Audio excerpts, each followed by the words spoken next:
This podcast is a conversation between the members of the mental health team from Ummeed Child Development Center, Mumbai. In this conversation, the team members talk about the importance of mental health among caregivers of children and some of the practices around it. Hi, my name is Ravi Raj, and I'm an occupational therapist and part of Ummeed's mental health team. And today with me, I have. Yashna, I'm a mental health therapist and I also work with the Ummeed's mental health team.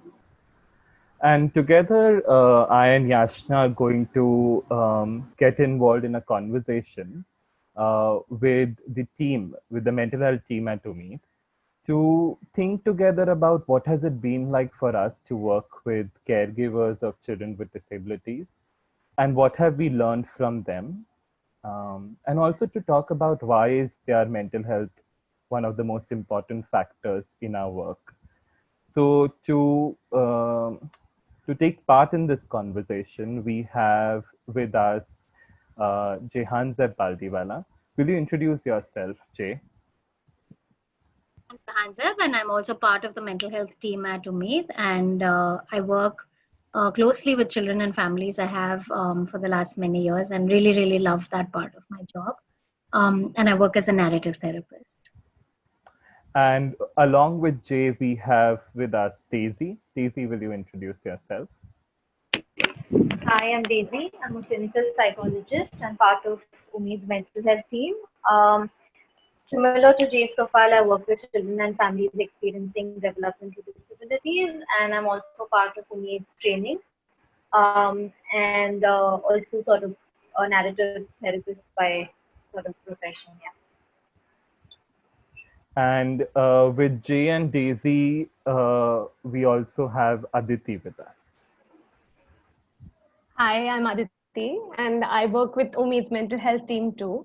And my work involves working with children and families experiencing developmental disabilities and providing them with mental health support. Thanks, and welcome to all of you. And we are a team which is a bigger team than this, but this is some of us who will be participating in this conversation. And we are part of an organization, like all of us said, Ummeed Child Development Center. We are a not-for-profit which works with children with developmental disabilities and those at risk and their families. And yes, so let's get into the conversation. Yashna, are you ready? Yes, I am. I'm going to I'm going to get us started by thinking together about why is mental health an important thing to talk about among caregivers. Why do we continue to have these conversations in the first place? And whoever wants to respond first.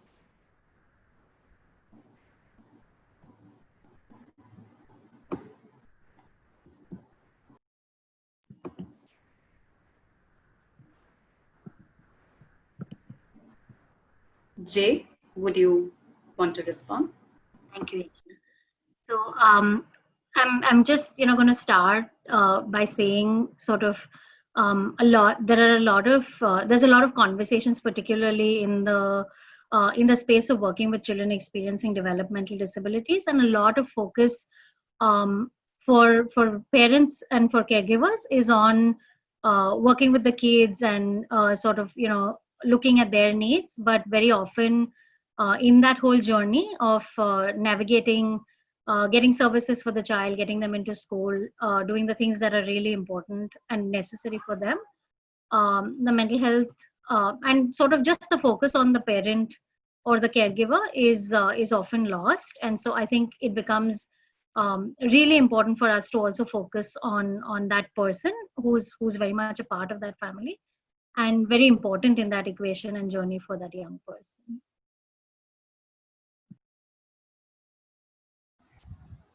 Daisy, Aditi, what do you think about that?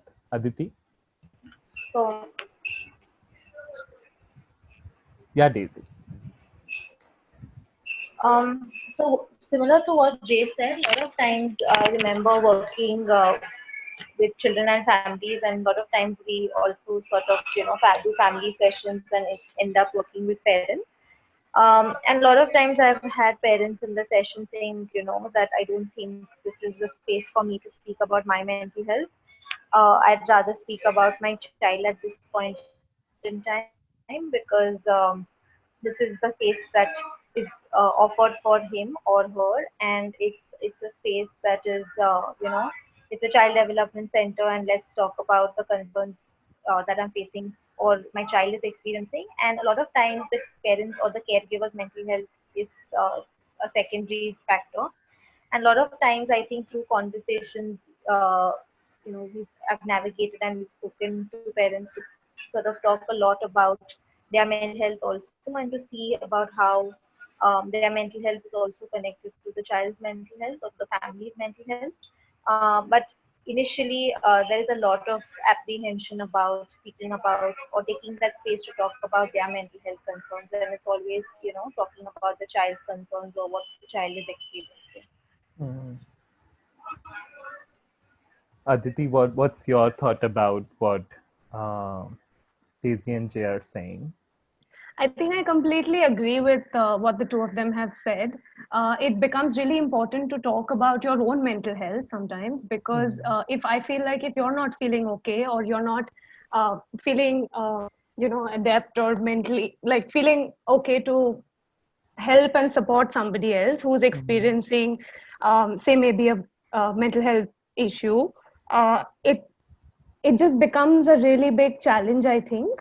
So to for us to also feel okay, for us to be able to provide that support to somebody else. So I think it's really, really important. And oftentimes in my conversations with a couple of parents also, there has been a lot of stigma or blame that comes along with this whole thing, that, while providing support to somebody, if I take that time out for myself, um, that's considered not okay, or there comes a lot of shame and guilt along with that, which I feel needs to be addressed and needs to be spoken about. Because like I said earlier, I think if you are not feeling okay, you can't sort of be able to provide support. Jay? I just sort of also wanted to add that, when we're speaking about mental health, I think it's also like thinking about it as a space where caregivers can also think about sort of the stories that they love with their children, the time that they enjoy with their children. Because I think particularly, like I said, in the context when there's a diagnosis or a developmental disability in the picture, I think the entire focus shifts on trying to sort of find resources, fix whatever's not working.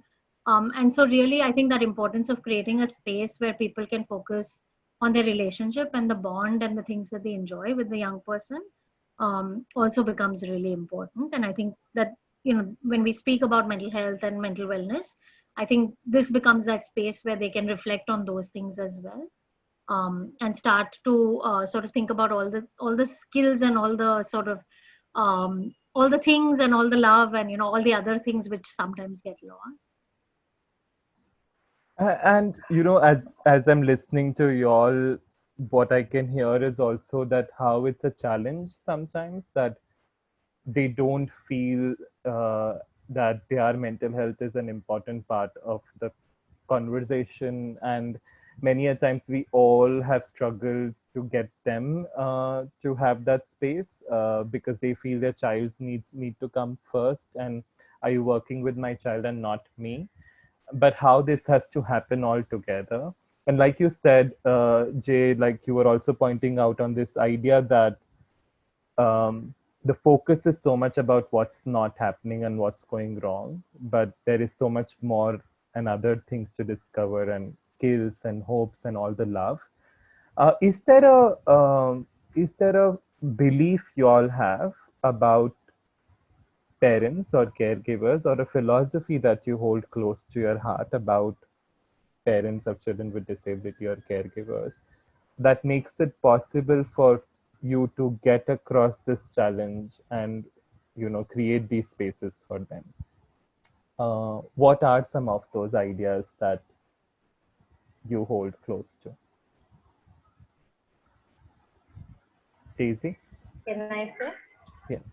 So for me, I draw out from this narrative key idea that we hold closely, which says that people are always responding. And this is something that I've learned through my work with narrative, because most of the times when people come to consult with us, it's like, I'm not doing this, I'm not doing that, I'm not doing a good job. There's a lot of guilt, shame, upset that goes on.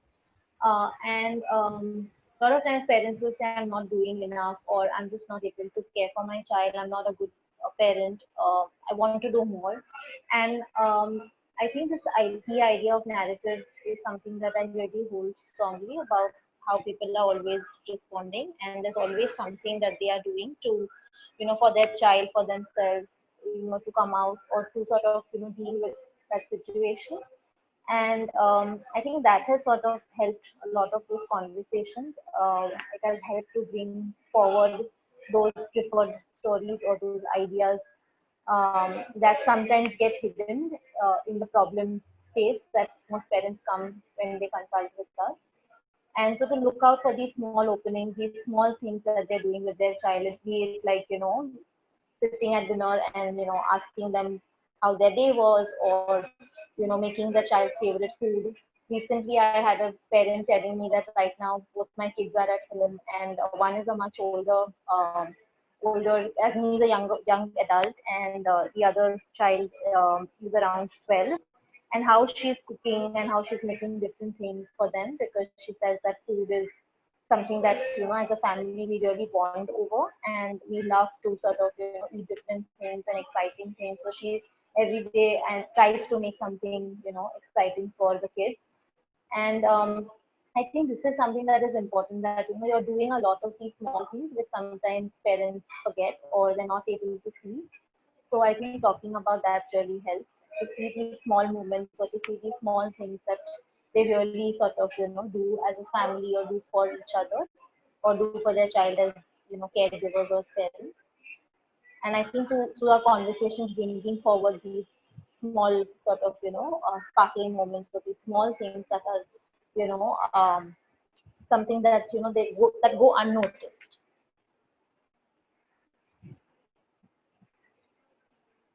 Yeah. Jay, do you want to add something to that? Sure. I think, as I was hearing Daisy speak, and also as I'm reflecting on sort of your question of, what is it that I hold closest to my heart when I'm working with caregivers, and particularly with moms. I think, uh, I think my sort of my position or my ideas about working with them have changed a lot through the years and through the experiences of interacting with parents. And I think, when we sort of first come out of school, and when we start working, I think we have a lot of ideas about what we know about what is correct parenting, and we're taught certain things. But as I've sort of interacted more and more with parents, I think what I've grown to love most is really sort of getting to the heart of what's really important for parents. And I always find that the hopes for the child, and the love that they have for their kids is something I'm really looking to bring out in these conversations. And I think positioning sort of myself not as somebody who's giving advice or telling them what is the correct ways of parenting, but really finding ways to partner with parents and to walk sort of alongside them in this journey are the two things I really like. I really cherish that in my relationships with working with caregivers, I think. Aditi, do you feel like that also?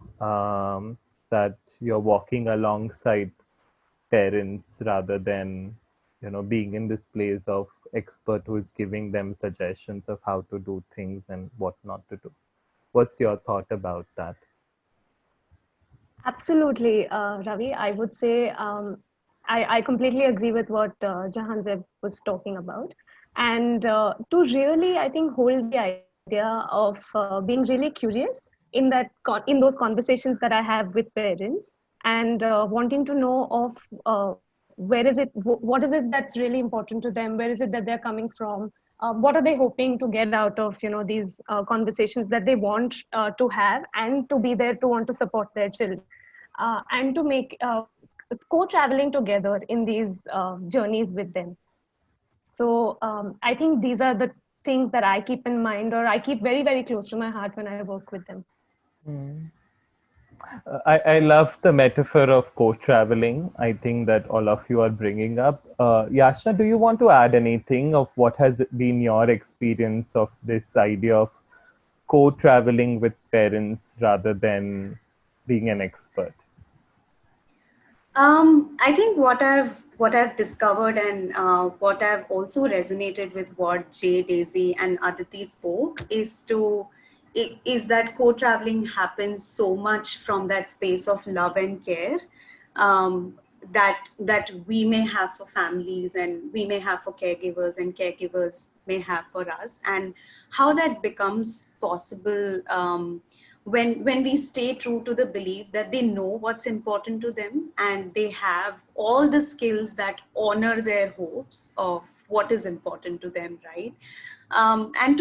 And what Aditi spoke about, being genuinely curious about that. And I think that opens up so many possibilities for us to be in that room with caregivers, of how it makes co-traveling makes possible a space of fun and laughter to think about stories of love and care together that they have about their children.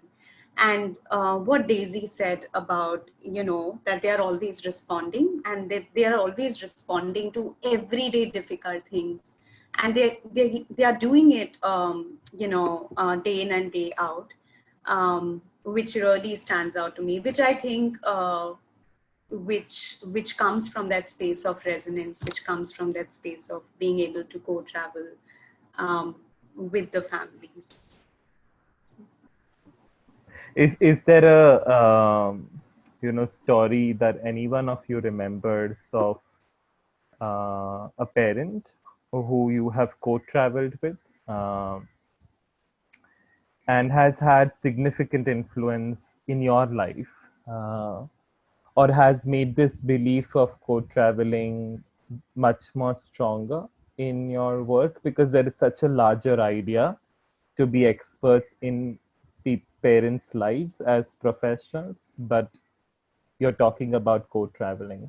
Is there a parent that you can talk about? Jay?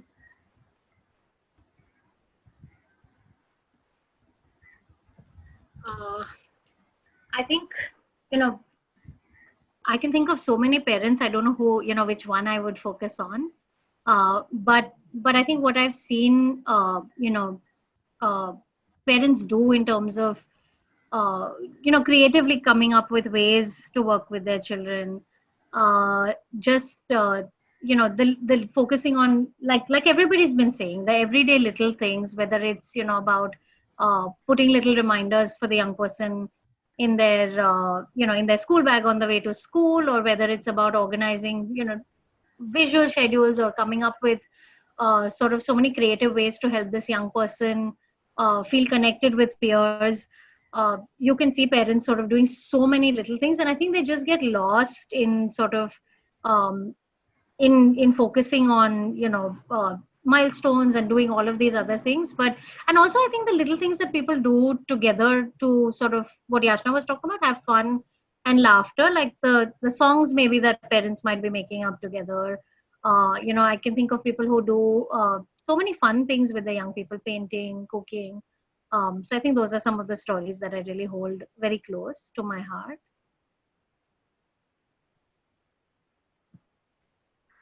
I would say I've had a similar experience too, of just also having so many conversations with a lot of caregivers, especially moms, of what are the little things that they creatively come up with, of doing things together.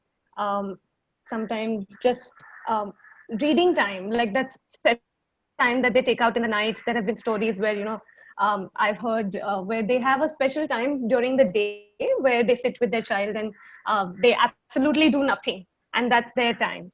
And to hear more about how important and how special that time feels for both the caregiver and the child, And I think another example that I can think of is the time where a parent and a child both play a musical instrument together. So that was another really, really heartwarming, just conversation that I was having with the parent, and of how important that time is, and how it impacts and makes them feel, and how they enjoy and cherish and look forward to these times that they get to spend together.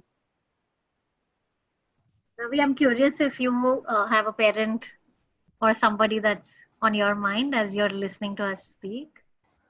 Um, I think so many of them, like all of you are saying, it's so hard to respond to that question. And when you asked me, I realized how hard it is to respond to that question, because each one is so jugadu and doing so many little things. But I think about the project that we started, right? The special something, which was all about the idea that all caregivers in their relationship with their children are doing very little everyday things that are often made to look insignificant, but they have so much meaning and so much significance in what they do. Like, I think about this father used to work with, and every night he and his son would read. But there was something more to that reading, that he had a way to sort of hug each other. They had figured out that they would lock their legs into each other's legs till the entire story from start to end. And the locking of the leg meant so much of not letting go. And as we were having this conversation, I remember the father telling me, I didn't even think that this meant so much. We used to just do it, but now I know what it means to me and how it all started. Um, and it's a beautiful story, and so many other little things I know about this mother who, every time while walking on the street or crossing the road, she would choose consciously to stay on her child's right side, or the side of the road. And she said, it's my way to just protect him. It seems so little, but it's my way to just know that he's protected. And these are many things that parents do, so many narratives that are not available to them because they're forced to only see the big things.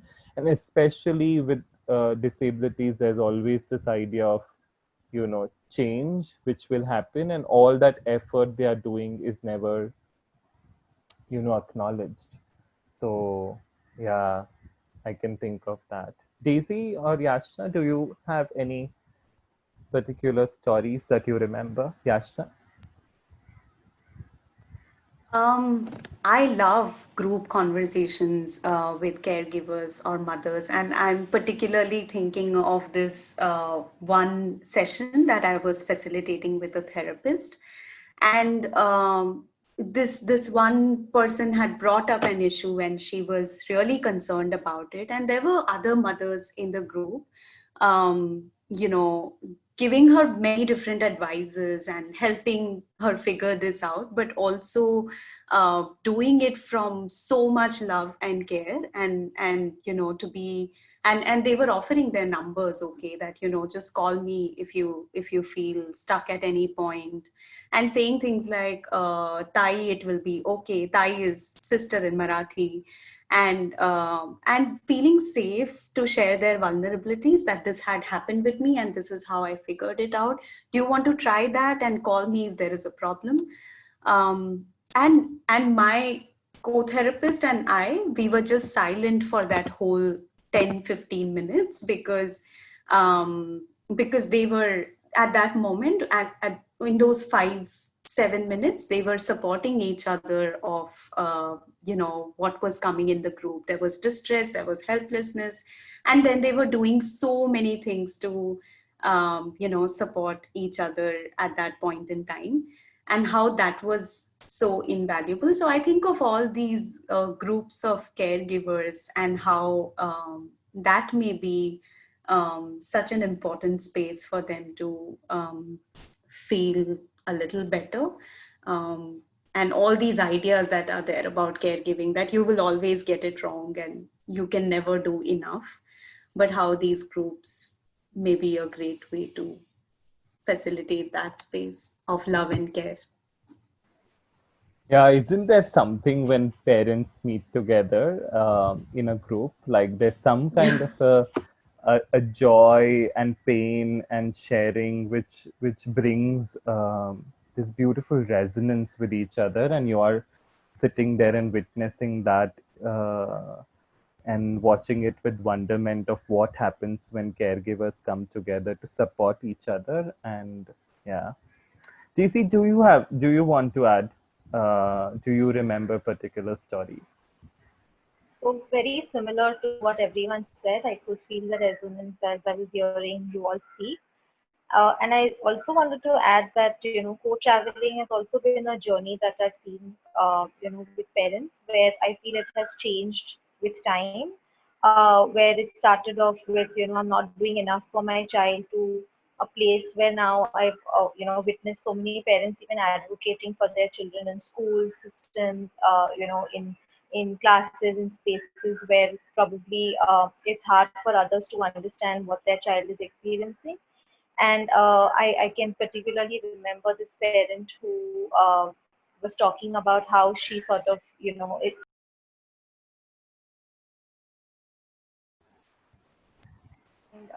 like she called it big school, and he was going to transition from a space of going from play school to big school, and how she sort of advocated there with the teachers, trying to explain to them what the condition was about, particularly things that she had learned, and sort of collaborated with the teachers in the play school to sort of learn about his sort of learning style, what are things that keep him engaged, and sort of sharing that with teachers and management in the big school. So creating that space and making the child ready to transition from the play school to a big school, and she did it so beautifully.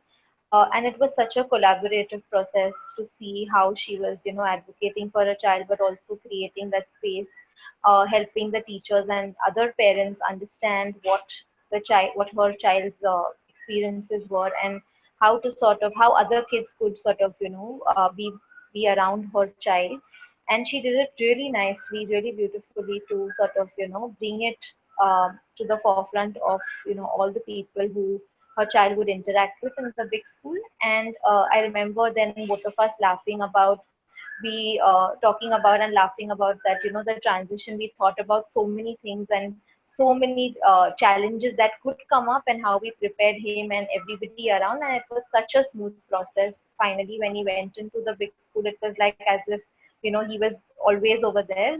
Right from day one, she would stand in the class and everything, stand outside the class thinking he would come back in maybe 10-15 minutes, and he never came back out from day one. So I think to see how, how well she sort of, worked with the system, worked with other people to sort of make this transition smooth for her child. And many such instances, many such stories come to mind about small things, big things that parents and caregivers often do for the little kids and little children who sort of are part of their family. Yeah, I think that one of the joys of being a co-traveler is to witness these journeys and to come to a point and look at the past together and laugh as parents with the parents. Um, like just like you said, no, all the things that we thought will go wrong, and now we've come so far. What's been that like? Some of you have worked for many years with some of the parents and co-traveled for many years. Like these young people were 3 or 4 when you met them, and today they are like 21 in their teens and off to college. What's that been like, Jay? Do you want to say something? I think I'm remembering a particular family actually, and it's a bit of a funny story, but I don't know whether I'm dating myself when I'm sharing this, but there used to be a TV serial called Hum Panch, and there used to be like a picture on the wall that used to speak from time to time. And his mom used to always say that we are 4 in the family, and you're like the 5th photograph on the wall. that speaks from time to time. Yeah. So I think it's something like that many a times, that you start off, working with the family, but at some point they become family. And I think that influence, it's also my relationships. I think, like you're saying, over the years with these young people, of course, but with the caregivers and the influence it's had on me, also as a parent or a caregiver. Like, I can remember another mother who used to say, "I've stolen your voice." And I try to think, what would you ask, or how would we think about this together, and it helps me figure out. But as I've become a parent, so many times I steal so many of these parents' voices in thinking about how to respond to my sort of day-to-day, parenting experiences. So I think that's something of what it feels like when you've been with families for a really long time. Is you don't know which came first or second, and what you learn from them and what they learn from you. Yeah. Are there things that others that all the other people in this conversation where parents have influenced your lives? Your personal lives, your professional lives have changed the way you see the world, your relationships, or the work you do. What influence have parents and caregivers have had on your life?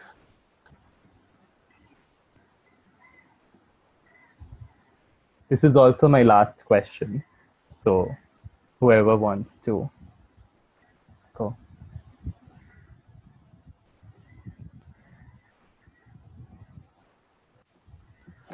I'm remembering this particular mother, right, without sharing too many details. I think I would really be inspired by the way she would navigate around her everyday difficult situations. One is that she would bring so much humor into the room.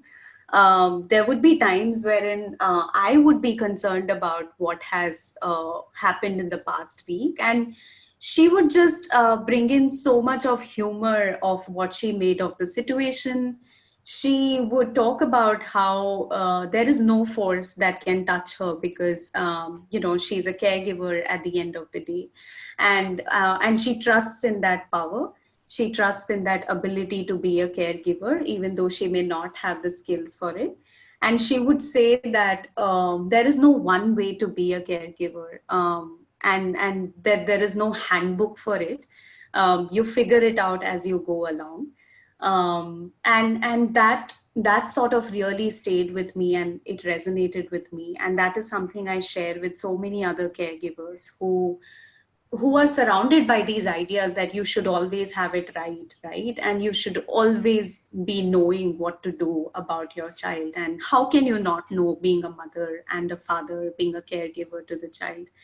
And she would say that, no, I'm not going to know today because I'm taking a leave today. I'm taking a leave today from knowing everything, and just going helter skelter in a room to figure out what works best. And I always take that as an experience, and I feel like it's so helpful to have this as a know-how for so many other caregivers, because there is this such a strong idea that how do I not have it figured it out, and how am I failing at this, failing quote unquote. And that brings in such a feeling of helplessness, but that caregivers are doing so many things every day, day in and day out, to respond to such difficult things. So that really stays with me, and I bring in the handbook metaphor with so many of my conversations with other caregivers. Yeah.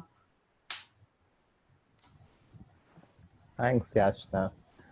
We also have somebody who just joined us. Jill is also a part of the mental health team. And Jill, would you like to introduce yourself and respond? Um, Hi, I'm Jill, and I'm part of the mental health team at Ummeed. I've been with Ummeed for 10 years now. And my work primarily includes working with children and families, and training, doing training programs as part of the mental health team. And Jill, what has it been like for you? You know, you've been there for 10 years, worked with parents, and some of the kids you still see from, and the parents you still see from the first year you joined Ummeed. What has it been to witness families and their journeys as co-travelers? And how has it influenced your life, personally and professionally? So I think when I think about my journey, and I think about, I mean, like you know, when I was thinking of the question, I thought of so many families came to mind, and these are families that I have been in touch with for 10 years now, and it's been like, you know, we've grown together in this journey, and I think as uh, I mean, the thing that I take the most, I can think of like three parents that are coming to my mind right now, and how we, you know, speak about difficult situations. But I think what I really take away in my life when I'm sitting back and reflecting on our conversations is the commitment that they have in the things they do, in the things they believe about their children. And I think as a parent, that inspires me. um, you know, it's always kind of, there are phases where we get into, you know, conversations which are very difficult, but now it's come to a point where with this particular parent, she, you know, whenever, you know, she is going through a difficult phase and we're speaking about it, she speaks about the light at the end of the tunnel. And she says that I know it will come because it comes every time, and I can't see it right now, but I know, like we've spoken about it, that there's always something that will come towards the end of the tunnel. And I think that kind of, that inspiration, that commitment is something I hold on to in my life, because there's always something um, that will help us get through what's happening. So it's something that inspires me every day. Thanks, Jill. Daisy, is Thank there you. something that inspires you also in the same way? So many parents that I've worked with, and so many caregivers, and a lot of people are coming to mind right now. And because people have spoken about parents, I wanted to highlight one such grandparent who I used to come for every session uh, with the child and the mother. And the mother was a single mom, and I remember how she was so selfless, so supportive. She had a knee issue. It was difficult for her to even walk, but she would make it a point to be there for every session. And the selflessness that she had. And I remember her telling me that every sort of there is a silver lining. Every dark cloud has a silver lining, and how she needs to be there for her daughter, because her daughter is somebody who is alone in this journey, and how she wants to be there for her. And that whole feeling of being protective. And I remember she's around, I think she was 75 or 76 at that point in time when she used to come for my session. And the mom was somewhere in her like late 40s. And I remember going back home and telling my mom that I think you can never stop being a mother. You can never stop being a parent at any age. And at that point in time, I was not a mother myself, and I would keep asking my mom whether it's some. I don't think it's something that you can ever say that I can stop being a mom, or my child is independent now, or my child can manage by herself. Like, I think you can. Like, I remember learning from her that you just can never. You're always going to be there for your child, no matter what, at any age, in any situation. And at any point in time, your child just sort of a little bit of pain, a little bit of hurt your child experiences, and you're all there at any age. I think you get. And I remember her telling me that I just get this energy, like I just have this the moment I see my daughter or my granddaughter, like a little upset also, I'm all there to sort of make it fun for them, or cook their favorite food, or like be there for them. Make it a point to sort of take them to their favorite place, like whatever it is. Either like, we watch it and watch a movie together, or we like laugh it out. But I can never stop being there for them. And I think that's something that I really take back, that, as caregivers, they are so protective and so sort of selfless, that you're just always available and always there for the people you love and the people you care for. Thanks, Daisy. Aditi, has there been a similar thing for you also that has inspired you?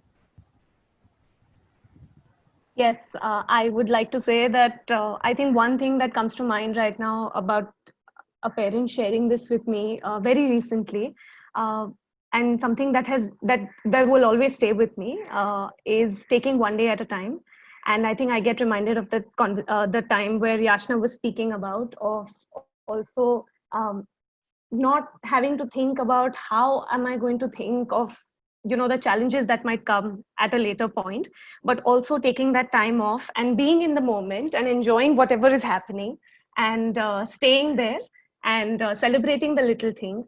I think these are things that really really stay with me and will inspire me in the work that I continue doing with children and families that I meet with, and to be okay with taking things as they come along, and not having to worry about how are we going to manage the difficult times all the time.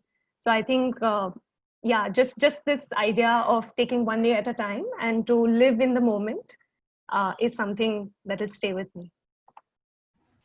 I guess we all need that one day at a time so much.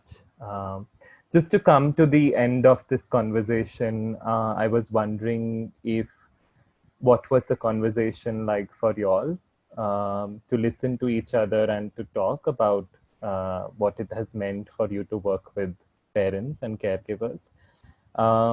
Is there an image or a poem or a word or something that's coming to your mind right now or your heart that might tell us about what was it like for you to have this conversation and remember these moments together? 3. So for me, I think, like I mentioned, the metaphor of taking one day at a time. I think that's something that comes to mind while I was witnessing and listening to all of you speak about your journeys and your work that you all have been doing with children and families, and it's been a really really humbling and heartwarming experience for me. Thank you. It's been like Jill said, it's been almost 11 years that I'm in Ummeed, and I was remembering so many families right from yesterday when we decided to sort of have this conversation, and even today when Ravi was asking the questions around certain things and certain families that stood out to me, and I was remembering them. I think I had a smile on my face through the entire conversation, and it's been such a great journey to remember so many of these parents and caregivers who probably have not been in touch with for the last maybe 3 or 4 years as well. Um, and yeah, I think it's been a great afternoon. Me, it's been actually really beautiful. I can see sort of so many of the faces of all the caregivers that I've interacted with over the years, but a feeling of just a really full heart, I think, from remembering all of these things. And I guess I'm also reminded there was a song in Tare Zameen Par which I think about a lot. It's called Tujhe Sab Hai Pata, Meri Maa. So I think that's the thing which is like on the top of my head right now.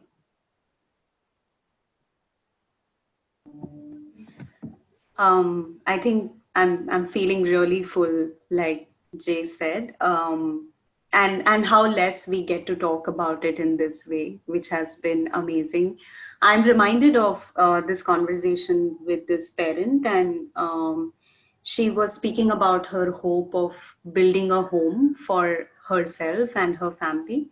And she said these two lines by Sahir Ludhianvi, which says नफरतों के जहां में हमको प्यार की बस्तियां बसानी है, which translates as in a world of hate, we want to create a house which is full of love. So I'm reminded of that. I wonder what is Ravi reminded of? I think for me, it's the thought that we should have more spaces to have these kind of conversations of remembering what it has meant to work with parents and the wisdom they have shared with us and how it's influencing us in our work and in our personal lives too. Um, and this resilience of to keep on doing uh, what they are doing at the best of their possibilities, and the kind of love they show, which only a parent can understand. So it's been a pleasure to be even a part of that community. Just to witness it is been a privilege. So thank you so much, everybody. It's been a joy and for us to have this space together. Thank you. Thank you so much. Thank you, Ravi. Thank you. Thank Thank you. you, Yasha and Ravi, for facilitating it. Thank you.